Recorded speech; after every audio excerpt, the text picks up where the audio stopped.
महाराष्ट्र अन्न व औषध प्रशासनाने अन्न सुरक्षा नियमांचे उल्लंघन आणि अवैध व्यवसायाच्या विरोधात मोठी कारवाई करत बीड जिल्ह्यातील 4 ठिकाणी छापेमारी केली आहे। या कारवाईत तब्बल 1,93,00,000 रुपये किमतीचे 1,18,940 किलो खाद्यतेल जप्त करण्यात आले।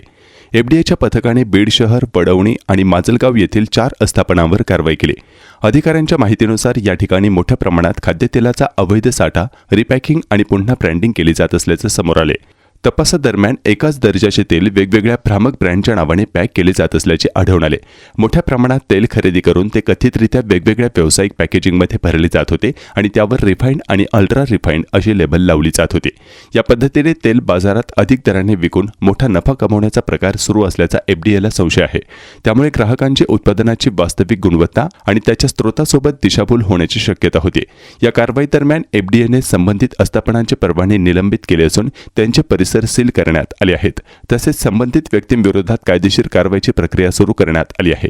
एफडीएच्या या कारवाईमुळे खाद्यतेलाचा अवैध व्यवसाय आणि भ्रामक लेबलिंगच्या माध्यमातून ग्राहकांची दिशाभूल करणाऱ्या व्यावसायिकांमध्ये खळबळ उडाली आहे।